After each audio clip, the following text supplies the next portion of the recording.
जय हिंद, नमस्कार. तर मागच्या व्हिडिओमध्ये आपण बघितलं की लेसन नंबर सेकंड ओसीएमचा जो ट्रेड आहे मोस्ट इम्पॉर्टंट लेसन आहे. तर त्याच्यामध्ये बघितलं की आपण किती प्रकारचे ट्रेड असतात, म्हणजे त्यांचे क्लासिफिकेशन, त्यांचे फर्दर क्लासिफिकेशन पुढं होलसेलर, रिटेलर. तो मेन चॅप्टर तो स्किप नाही होऊ शकत. तो मोस्टली 15च्या आसपास मार्क पर्यंत येऊ शकतो एक्झामला. तर आता आपण पण थर्ड लेसन कडे जाऊया ओसीएमच्या. सो थर्ड लेसन आहे small scale industry and business. Sir small scale industry म्हणजे काय? तर स्मॉल स्केल इंडस्ट्री म्हणजे थोडक्यात उद्योग, म्हणजे जे छोटे मोठे बिझनेस असतात कोणत्याही ह्याच्यामध्ये, रुरल एरियामध्ये म्हणजे विलेज मध्ये. सो त्याच्यासाठी आहे ते स्मॉल स्केल इंडस्ट्री आणि बिझनेस. हे येतं MSMED ह्या ऍक्टच्या अंडर येतं. हा ऍक्ट 2006 ला इस्टॅब्लिश झाला. तो ह्याचा फुल फॉर्म आहे micro small and medium enterprises development, MSMED असं. तर याचं classification mainly small scale industry आणि बिझनेस मध्ये दोन सेक्टर येतात. एक आहे मॅन्युफॅक्चरिंग सेक्टर आणि एक आहे सर्व्हिस सेक्टर. सो अगोदर मॅन्युफॅक्चरिंग सेक्टर म्हणजे काय आणि सर्व्हिस सेक्टर म्हणजे काय? तर मॅन्युफॅक्चरिंगचं म्हणजे मागच्या व्हिडिओमध्ये पण सांगितलं, मॅन्युफॅक्चरिंग म्हणजे जे होलसेलरशी रिलेटेड होता मागचा जो लेक्चर, म्हणजे मागचं जे चॅप्टर होलसेलर आणि रिटेलरशी रिलेटेड होता ट्रेडशी. सो त्याच्यामध्ये सांगितलं होतं की होलसेलर मॅन्युफॅक्चरर कडून होलसेलमध्ये परचेस करतो, म्हणजे कोणताही गुड असेल किंवा काय असेल तर ते मॅन्युफॅक्चर त्याशी रिलेटेड. तर मॅन्युफॅक्चर म्हणजे कोणताही प्रोडक्ट किंवा जे तुम्ही स्टेशनरी वगैरे बघता, किंवा मेनली आता बॉईज जर असतील तर त्यांचे क्रिकेट बॅट्स वगैरे किंवा जे किट वगैरे असतात ते, आणि ते बल्क मध्ये मॅन्युफॅक्चर होऊन जातात. तर हे कुठे येतात? जे प्रोड्यूस करतात ते प्रत्येक गुड्स जे प्रोड्यूस करतात, प्रोड्यूस करणाऱ्याला काय म्हणतात? मॅन्युफॅक्चर म्हणजे प्रोड्युसर आणि मॅन्युफॅक्चर हे सेम आहे. सो सेकंड आहे सर्व्हिस सेक्टर. सर्व्हिस सेक्टर म्हणजे जे सर्व्हिस प्रोव्हाइड करतात, म्हणजे कोचिंग इन्स्टिट्यूट झाले, कोचिंग क्लासेस झाले, किंवा स्कूल झालं, परत कॉलेजेस झाले, किंवा प्रायव्हेट इन्स्टिट्यूशन झाले. तर असे जे सर्व्हिस सेक्टर करतात, म्हणजे CS झाले, ते त्यांचे प्रायव्हेट सर्व्हिसेस देतात. किंवा लॉजचे हे झाले LLB ऍडव्होकेट वगैरे, त्यांचं जर प्रायव्हेट हे असेल, ऑफिस वगैरे असेल, आणि ते त्यांची सर्व्हिस प्रोव्हाइड करतात, तर ते सर्व्हिस सेक्टर मध्ये येतात. सो त्याच्यामध्ये क्लासिफिकेशन आहे. तर आता क्लासिफिकेशन चेक करू कसं आहे काय. तर बिझनेस असं क्लासिफिकेशन आहे, टेक्स्टबुक मध्ये पण सेम दिलंय. तर माझ्या मनाने काय दिलेलं नाही याच्यामध्ये. सो बघू शकता, बिझनेस हे मॅन्युफॅक्चरिंग सेक्टर आहे, हे सर्व्हिस सेक्टर आहे. सो आता मायक्रो म्हणजे सगळ्यात छोटं, मायक्रो म्हणजे स्मॉल पेक्षाही लहान. मायक्रो आहे, स्मॉल आहे, परत मीडियम आहे.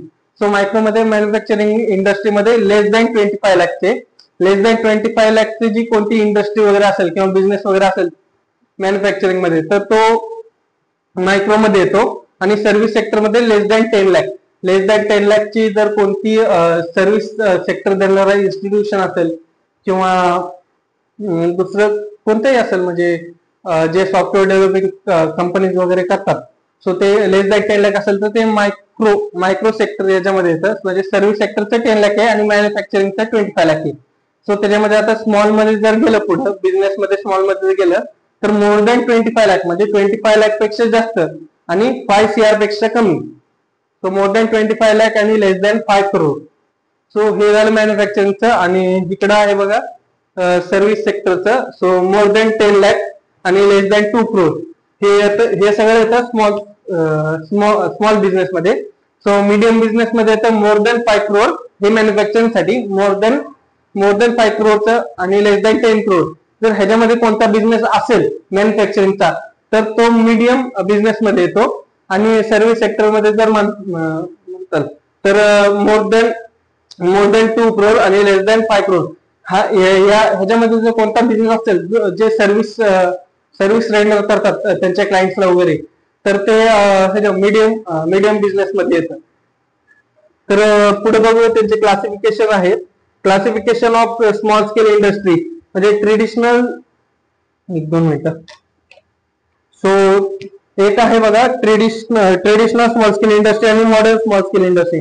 तर ट्रेडिशनल स्मॉल स्केल इंडस्ट्रीमध्ये येतात जे हँडलूम म्हणजे जे स्टिचेस करतात हाताने स्टिचेस करणारे क्लोथ्स वगैरे झाले किंवा हँडीक्राफ्ट सेक्टर झालं म्हणजे जे हाताने बनवतात कोणतेही प्रोडक्ट असेल किंवा टॉय असेल छोटं मोठं, तर ते येतं ट्रेडिशनल स्मॉल स्केल इंडस्ट्रीमध्ये. आणि दुसरं येतं मॉडर्न स्मॉल स्केल इंडस्ट्रीमध्ये, जे म्हणजे मशीन्स वगैरे ठेवून जे प्रोडक्ट क्रिएट केले जातात ते येतं मॉडर्न स्मॉल स्केल इंडस्ट्रीमध्ये.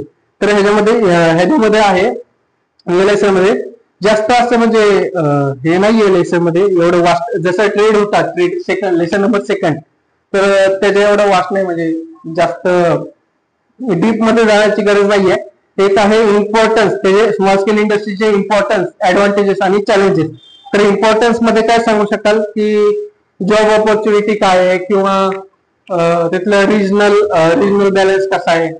जॉब ऑपॉर्च्युनिटी म्हणजे जर रुरल एरियामध्ये जर असेल तो बिझनेस, मॅन्युफॅक्चरिंगचा बिझनेस असेल, तर जे विलेजर्स आहे त्यांना जॉब ऑपॉर्च्युनिटी भेटू शकते. रिजनल बॅलन्स म्हणजे एक हे होऊन जातं, एम्प्लॉयमेंटची ऑपॉर्च्युनिटी भेटून जाते. तर परत आहे इनक्रीज कॉम्पिटेटिव्ह स्ट्रेंथ, त्याचा स्ट्रेंथ म्हणजे लाईफस्टाईल वगैरे आणि natural resources, most of the natural resources use केले जातात. विलेजर्स आहे सो मोस्टली पॉप्युलेशन कमी असतं त्याच्यामध्ये. आणि परत सगळं मायग्रेशन जे होतं म्हणजे जे एम्प्लॉय आहेत म्हणजे इंडिव्हिज्युअल आहेत की एम्प्लॉयमेंटसाठी ते रुरल मधून अर्बन मध्ये म्हणजे गावाकडून शहरामध्ये येतात, सिटीज मध्ये येतात म्हणजे एम्प्लॉयमेंट, तर ते कमी होतं, मायग्रेशन रिड्यूस होऊन जातं पूर्ण. आणि आहे support to large scale industry आणि डेव्हलपिंग न्यू एंटरप्रिनर्स. थोडक्यात ते इकॉनॉमीला पण सपोर्ट करतं आणि विलेजरला जे कोणत्या एरियामध्ये असेल ते इंडस्ट्री झाली, स्मॉल स्केल इंडस्ट्री झाली, मॅन्युफॅक्चरिंग किंवा सर्व्हिसेसची इंडस्ट्री, तर ती त्या पर्टिक्युलर एरियाला एक गोष्ट करते, एम्प्लॉयमेंट इन्क्रीज होऊन जातात, त्यांचं लाईफस्टाईल इन्क्रीज होतं विलेजर्सचं वगैरे असं आहे. सो नेक्स्ट आहे ऍडव्हान्टेजेस काय आहे की ते लार्ज एम्प्लॉयमेंट क्रिएट करतं, जसं अगोदर सांगितलं एम्प्लॉयमेंट क्रिएट होतं.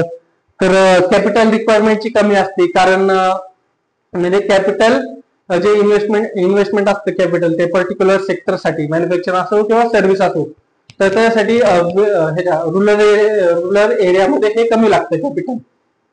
सो हे त्याचे ऍडव्हान्टेजेस आहेत. आणि अजून सांगू शकतो कॉन्ट्रीब्युशन टू इम्पोर्ट वगैरे करू शकतात, एक्सपोर्ट करू शकतात, इम्पोर्ट नाही एक्सपोर्ट करू शकतात. कॉस्ट इफिशियन्सी आहे. रिड्यूस मायग्रेशन हे दोन्हीकडे पॉईंट येतात, जे कॅरेक्टर इम्पॉर्टन्स पण आहे आणि ऍडव्हान्टेजेस पण आहे.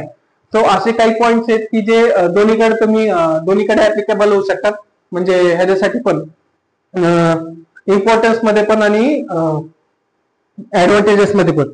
सो ऍडव्हान्टेजेस नंतर आहे चॅलेंजेस. सो चॅलेंजेस काय काय फेस केले जातात स्मॉल स्केल इंडस्ट्रीने. सो फर्स्ट आहे old method of production, इनएडिक्वेट finance, problem of raw material. थोडक्यात काय काय प्रॉब्लेम फेस केले जातील. आता जर इंडस्ट्री रुरल एरियामध्ये असेल तर तिथं फायनान्सचा शॉर्टेज म्हणजे ओनर टू ओनर हे होतं, चेंजेस राहतात त्याचे, पण एक जनरली काय काय चॅलेंजेस येऊ शकतात त्यांना हे स्मॉल स्केल इंडस्ट्रीमध्ये, तर ते ह्याच्यामध्ये मेन्शन केलेले आहे. जास्त काही डिफिकल्ट नाही म्हणजे हा लेसन पूर्ण एक ओव्हरव्ह्यू, ह्याच्याबद्दल ओव्हरव्ह्यू आहे की बिझनेस, मॅन्युफॅक्चरिंग आणि सर्व्हिसेस, म्हणजे ह्याच्यामध्ये तर जास्त डिफिकल्ट काही आवश्यकता नाही म्हणजे येणार नाही, एवढं काही डीप मध्ये नाहीच आहे याच्यामध्ये, आणि नाही टेक्स्टबुक मध्ये काही डीप मध्ये दिलेलं आहे. तर पुढे आहे एक्सरसाइज द प्रॉब्लेम ऑफ, आता काय the problem of dash has been becoming more serious in India. कोणता प्रॉब्लेम आहे, has been becoming more serious in India, employment. ह्याचा आन्सर तर लास्टला दिलेलंच आहे. तर मेनली ह्याच्यामध्ये जास्त करून स्ट्रेस देणारी गोष्ट ही एक, स्ट्रेस देणार नाही म्हणजे ह्याच्याबद्दल तुम्हाला नॉलेज पाहिजे की मॅन्युफॅक्चरिंग सेक्टर आणि सर्व्हिस सेक्टर हे बिझनेस मध्ये म्हणजे कुठं कुठं क्लासिफिकेशन होऊ शकतं याचं. हे जे सांगितलं 25 लाख, लेस दॅन 25 लाख म्हणजे मायक्रो, लेस दॅन 10 लाख म्हणजे हे सर्व्हिस सेक्टर मध्ये, लेस दॅन 10 लाख हे मायक्रो मध्ये येतं, स्मॉल मध्ये काय तर मीडियम मध्ये काय तर, किंवा असे डिस्टिंग्विश बिटवीन येऊ शकतात की मॅन्युफॅक्चरिंग म्हणजे काय किंवा सर्व्हिसेस मध्ये काय. जास्त येणार नाही आलं तर फिरना बँक्स वगैरे येईल ऑब्जेक्टिव्ह 1-1 मार्कचे. सो हा, या कम्प्लीट झाला आपला small scale industry and business हा लेसन. सो जसं